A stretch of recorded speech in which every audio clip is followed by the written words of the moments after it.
Well, as we roll into the holidays here, you might have been taking a little breather from stressing over your real estate. But you know, when the first of the year rolls around, you may be right back to deciding whether or not you want to buy or sell in this market here in San Diego.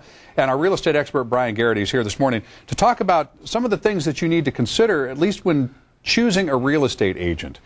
Right. This is like the beginning of the process, and it's one of the key steps. It's the biggest step. I mean, it can make or break everything you're going to do, whether buying or selling. Proper agent and right representation is what's going to get you to the end. All right, now, you know, we can talk all day long about whether or not the holidays is a good time to buy or sell, but we're almost past that now. Yeah, we're actually in the middle of that. So let's start thinking ahead here. First thing that you want to do when you select a real estate agent to work with, whether buying or selling. Right. You're the boss. You're the boss, okay. So, and I mean, I think some people forget that. So when you're going to engage an agent or a realtor, whatever, you have to remember you're the boss. You're the one that's hiring the person. So it's the agent should be coming to you to do an interview and to prove their qualifications. So you just need to remember they actually do work for you. You're going to pay their salary. Now, you're asking them to provide a service, but you're paying for that service. Yeah, they're not doing it out of the goodness of their heart. No, they're not. Okay, so remember, let's get that relationship set well right in the beginning. Yeah, because it seems to always be imbalanced. I think people forget about that, especially when you're the buyer and you're hiring an agent. You're figuring, oh, it's coming out of the seller's end of things. But still, you've got to remember the agents are the people working for you, and you want the person that's going to work the hardest. Okay, you don't want them just taking the first deal that comes along, obviously. But we'll get to that when we talk about negotiations. Talk about qualifications. Well, you want to check and make sure. I did a lot of research for this segment just because I was curious to see what was out there and what people thought about finding the right agent. And it's interesting. Most people want to see now that an agent has some form of education above just real estate school. There was a time as a real estate agent, you took courses, took the real estate license test. That's all you had to do. Passed the test and went out and started showing homes. Yeah, and that's it. And now, people are asking, they're demanding, see that people have some type of a college degree, higher level degree. So I thought that was interesting. It was in a lot of the surveys. You also want folks to talk about what sets them apart from the other agents. You want to start differentiating. Right. What's the best way to do that? Questions to ask. Well, again, you're going to be interviewing the person.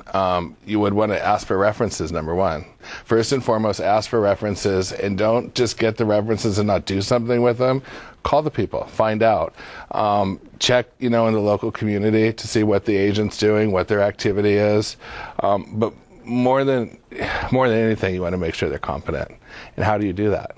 Well, you got to do some, ground checking on your own. Well, this kind of brings me to my next point. One of the things that I'm always curious about when thinking about buying or selling is how close are we going to be to the original asking price? How much room is in there to maneuver?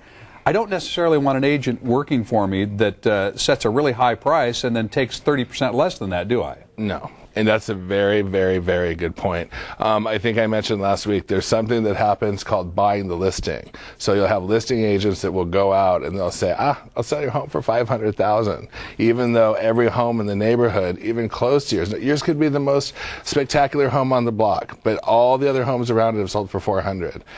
And then you find that when all is said and done, 6 months later, the agent's selling the house for $400,000. So you got to be really careful. You want to make sure that you're hiring an agent that knows what they're doing, that's going out in the neighborhood, that can bring you comparable type activity of what's going on, show you that they've walked the neighborhood, they've taken pictures of comparables, they've done their research, not just thrown a number on there that you want to hear, that you want to get, that's not practical. See, it's really easy to deal with a homeowner that's trying to sell on that level. You just tell them what they want to hear. Right. And I'm not saying there's a lot of people out there that do that, but you don't want to be stuck with the one that might be actually out there practicing that kind of business.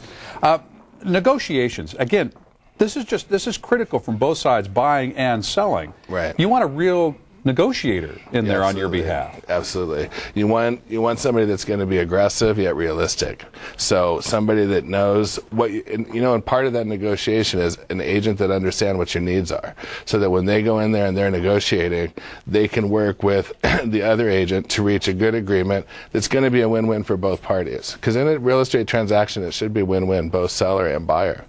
Yeah, in the end, people should walk away feeling like happy in the end, or at least I got most of what I wanted. Yeah, mostly happy. In this market, it's a little tough, but still as close as you can get. And we've got about a minute left. What have I left out here that might be really important in this whole equation? I think what you want to really make sure is that your agent is accessible. You have good one point, thing, good but one point. thing that I saw going through all the research on this, that agents are deemed not accessible, or agents don't return phone calls. So that's something that you want to check out and make sure. And that is, you can do your own checking, calling the agent, have a friend call the agent just to check it out, see what kind of response time you're getting.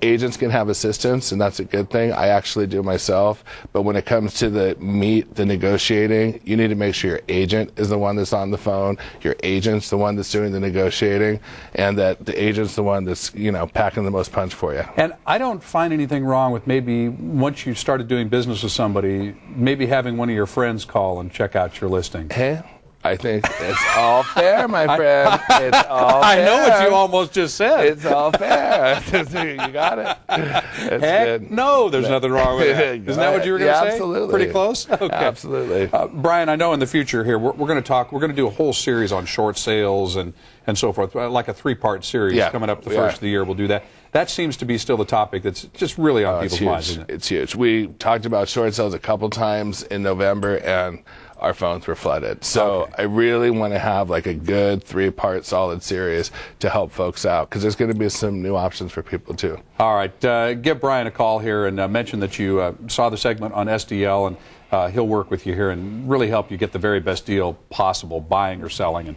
really guide you in the right direction. Brian, great. Thank you so much. Merry Christmas and Happy New Year to you as well. Thanks. We'll see you in the year.